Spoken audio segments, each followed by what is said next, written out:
এই নিপা, বোন আমার, তুই কি খাচ্ছিস রে এমন সেটে পুটে? হ্যাঁ, তুই সবসময় আমার খাবারের দিকে এমন ফ্যাল ফ্যাল করে তাকিয়ে থাকিস কেন রে? তোর লজ্জা করে না? বারে, লজ্জা করবে কেন? হ্যাঁ, আমি তো শুধু তোর কাছে জিজ্ঞাসা করলাম যে তুই কি খাচ্ছিস। আমি কি তোর কাছে খেতে চেয়েছি নাকি? হ্যাঁ, তুই এভাবে বলছিস কেন আমাকে বোন? চুপ থাক, তুই কথা বলবি না। চোরের মায়ের বড় গলা। সব সময় আমার খাবার দেখে তোর জিহ্বায় তো পানি আসে। তোরটা খেয়ে আমার খাবারে নজর দিস কিভাবে?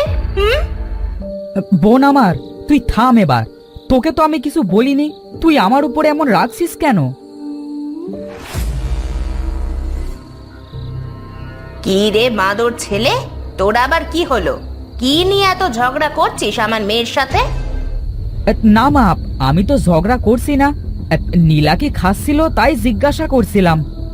মা দেখো না, আমি যে এই আচার খাচ্ছি না, এটাও সহ্য হচ্ছে না। সব সময় আমার খাবারের ওপর ও নজর থাকবে। যা এখান থেকে বাঁদর ছেলে, আমার মেয়ের পাশেও ঘুরবি না। হ্যাঁ, আমার সাথে তোমরা সব সময় এমন করো। আমাকে কখনো নিজের ছেলে মনে করো না কেন তোমরা? কি হয়েছে তোমাদের? সবাই এক জায়গায় দেখছি, তা আমার ছেলে মেয়ে দুটো কি করছে? হ্যাঁ, কিছু না বাবা, আমরা সবাই গল্প করছিলাম, তাই না মা? বলো। হ্যাঁ হ্যাঁ, আমরা তো এক জায়গায় বসে গল্প করছিলাম, তোমার কথাই বলছিলাম। কখন আসবে তুমি বাজার থেকে? তা বেশ ভালো হয়েছে। হ্যাঁ, অনেক রাত হয়েছে। হ্যাঁ, চলো আমরা সবাই খেয়ে ঘুমিয়ে পড়ি।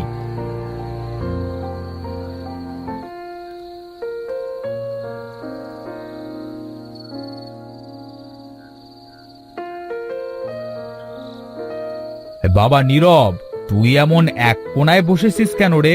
সরে আয় আমার কাছে। আর তোর লেখাপড়ার কি খবর? ভালো বাবা, এবার পরীক্ষায় দেখো আমার অনেক ভালো রেজাল্ট আসবে। বেশ ভালো কথা, শুনে খুব খুশি হলাম। যা, খেয়ে দে, তোরা ঘুমিয়ে পড়।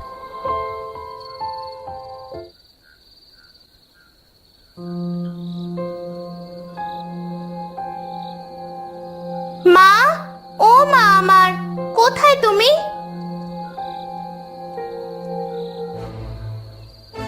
কি হয়েছে মা, এত রাতে ডাকছিস কেন? মা দেখো, আমার না কেমন বমি আসছে।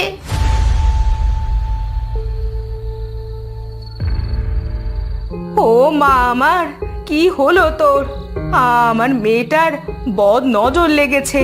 কতবার মানা করেছি ওই বাঁদর ছেলেটার সামনে কিছু খাবি না। এসব কি কথা বলছো গিন্নি? ওটা তো তোমারও ছেলে। এই চুপ করো তো, বলেছি বেশ করেছি। আমার মেয়েটা কিছু খেতে গেলেই মুখের পরে হুমড়ি খেয়ে পড়বে। মা বিশ্বাস করো, আমি বোনের খাবারে নজর দিইনি। বোনের খাবারে কি কোনো ভাই নজর দিতে পারে বলো? এই বাদর অলক্ষণে ছেলে, আমার সামনে থেকে তুই চলে যা। মা তোমরা চুপ করো, আমার কিচ্ছু ভালো লাগছে না।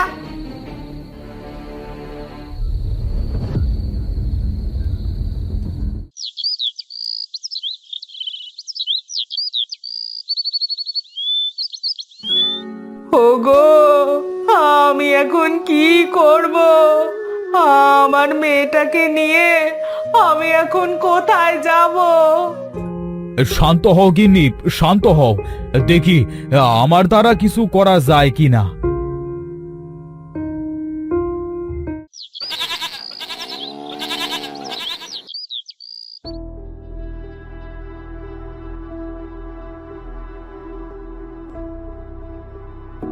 আপনার মেয়েকে তো ভালোভাবে চেক আপ করলাম, কোনো রোগ তো দেখতে পাচ্ছি না। ওই ওষুধগুলো দিয়ে গেলাম, হ্যাঁ, খাইয়ে দেখেন কি হয়।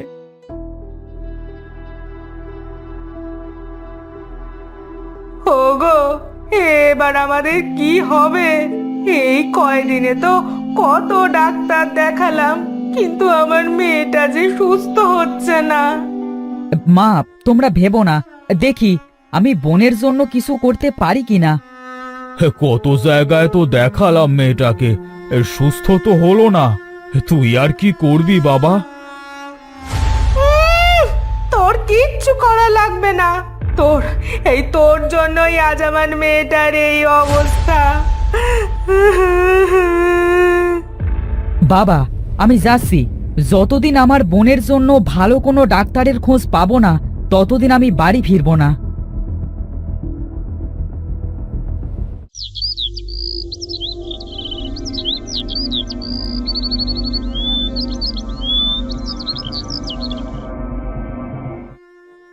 সত্যি কি আমার বোনটার আমার জন্য এমন হলো?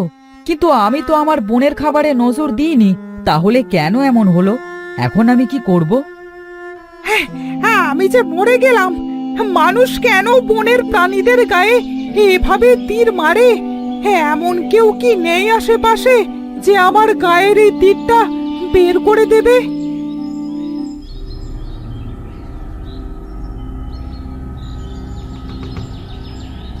আহারে, কে মেরেছে তোমাকে এভাবে? এত সুন্দর পাখিটাকে কে মারলো?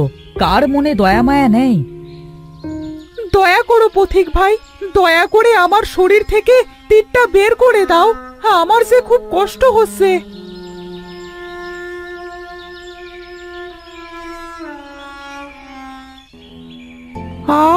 তুমি অনেক ভালো গো। তোমার এই ঋণ আমি কোনো দিনও শোধ করতে পারবো না। তোমাকে আমার ঋণ কে শোধ করতে বলেছে? কারোর সামনে কেউ বিপদে পড়লে তাকে বাঁচানো আরেকজনের দায়িত্ব হয়ে পড়ে। তোমার মনটা অনেক ভালো বন্ধু। পৃথিবীর সবাই যদি তোমার মতো ভালো হতো তাহলে অনেক সুন্দর হতো পৃথিবীটা। তা তুমি এখানে কি করতে এসেছো? বাড়িতে আমার বোনটা অনেক অসুস্থ, অনেক ডাক্তার কবিরাজ দেখিয়েও কোনো কাজ হচ্ছে না। তাই বাড়ি থেকে এসেছি বোনের জন্য ভালো কোনো ওষুধ নিতে, যেন আমার বোনটা সুস্থ হয়ে যায়। কেন বন্ধু, তোমার বোনের কি হয়েছে? সে অনেক কথা বন্ধু, তাহলে শোনো। ও তাই বলো। তোমার বোনের যে অসুখ হয়েছে সেটা যে সে অসুখ না। এই অসুখ আমার সেনা একজনেরও হয়েছিল, কিন্তু তারা সেই মেয়েকে বাঁচাতে পারেনি। কি বলছো তুমি? তাহলে কি আমার বোনটাও বাঁচবে না? তোমার বোনের যে খারাপ পরীর নজর লেগেছে। মানে? হ্যাঁ গো বন্ধু, তাই তো তার কোনো ওষুধে কাজ করছে না। তাহলে এখন আমি কি করব বন্ধু? বোনের যদি কিছু হয়ে যায় তাহলে তো আমার ওই বাড়িতে আর কোনো জায়গা হবে না। তুমি কোনো চিন্তা করো না, আমি তোমাকে যেভাবে বলবো তুমি সেভাবেই কাজ করবে, তাহলেই তোমার বোন সুস্থ হয়ে যাবে। কি বলবে তুমি, বলো। তাহলে শোনো, নদীর ওই পারে একটা মায়াবী জঙ্গল আছে।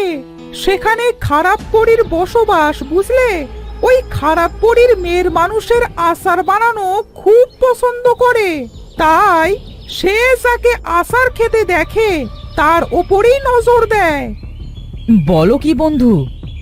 হ্যাঁ গো, শুধু তাই নয়, তার উপরে ভর করে তাকে মেরেই ফেলে। খারাপ পরী তার মেয়ের জন্য জাদু দিয়ে অনেক রকমের আচার বানিয়ে রাখে, কিন্তু সে সেই আচার খেতে নারাজ। তার মানুষের বানানো আচার চাই চাই।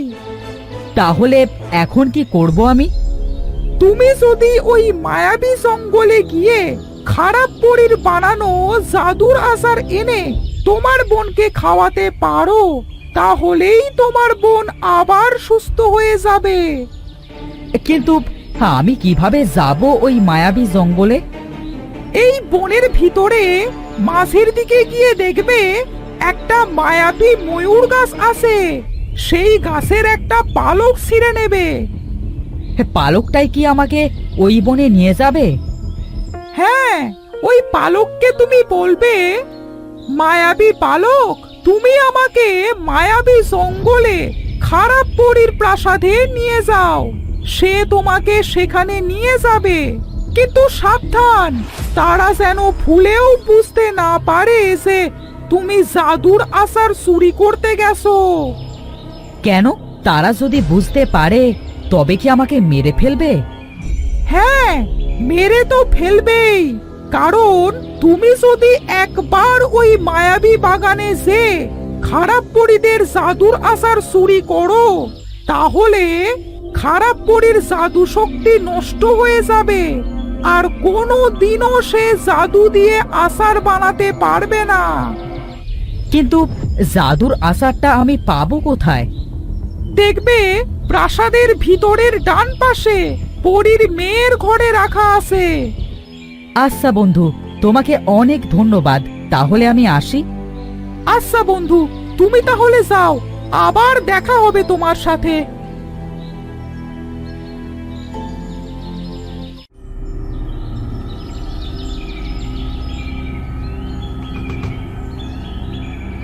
পালক, তুমি আমাকে মায়াবী জঙ্গলে খারাপ পরীর প্রাসাদে নিয়ে যাও।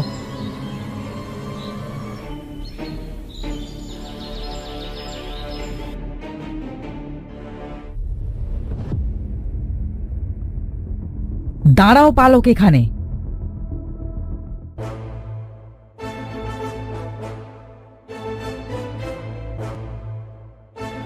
মা, তুমি এভাবে আর বাইরে বাইরে ঘুরো না, না জানি তোমার আবার কখন বিপদ হয়ে যায়। না মা, আমার ঘুরে বেড়াতে খুব ভালো লাগে, আর মানুষকে কষ্ট দিতে তো আরো ভালো লাগে। আমার পাগলি মেয়েটা কি বলে। দাঁড়া, তোদের মানুষকে কষ্ট দেওয়াচ্ছি।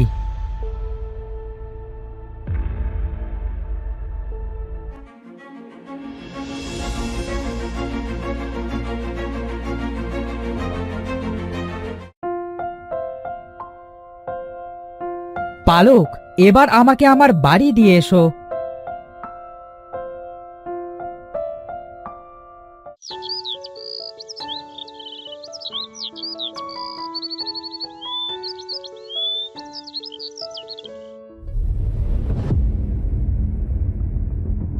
বোন, এই দেখ, তোর জন্য আচার এনেছি।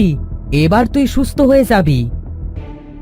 আমার মেয়েকে তোর দেওয়া এই আচার আমি খাওয়াবো না। না জানি তুই আবার কি আচার নিয়ে এসেছিস আমার মেয়েকে মারতে। আমার মেয়ে আগেও এই আচার খেয়ে এমন অসুস্থ হয়েছে। আহা গিন্নি, কি বাজে কথা বলছো? আগে তো দেখবে ছেলেটা আমার কি নিয়ে এসেছে। মা, এটা জাদুর আচার। এটা খেলে বোন সুস্থ হয়ে যাবে। আমি তোমাদের সব পরে বলছি, আগে তো বোনকে খাওয়াতে দাও। নে বোন, হাঁ কর, একটু কষ্ট করে খা, দেখবি এখনই সুস্থ হয়ে যাবি।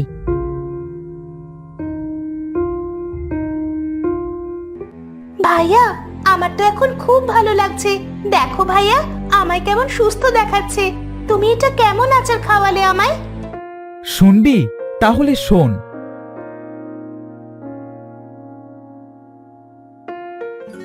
ভাইয়া, তুমি আমার জন্য এত কষ্ট করেছো। ভাইয়া, তুমি আমাকে ক্ষমা করে দাও, আর কোনোদিনও আমি তোমার সাথে খারাপ ব্যবহার করব না। বাবা, তোর কাছে ক্ষমা চাওয়ার মতো মুখ আমার আর নেই। তারপরেও তুই আমাকে ক্ষমা করে দে। তোর প্রতি আমি অনেক অন্যায় করেছি। না মা, তুমি কোনো অন্যায় করোনি। আমি তো তোমার ছেলে, তুমি আমাকে বকতেই পারো। তোমরা সবাই এবার কান্নাকাটি বন্ধ করো। আজ থেকে আমরা আবার সবাই সুখে শান্তিতে বাস করব। হ্যাঁ বাবা, ঠিক বলেছো। আজ থেকে আমরা অনেক ভালোভাবে থাকবো। চল ভাইয়া, আমরা বাইরে খেলতে যাই।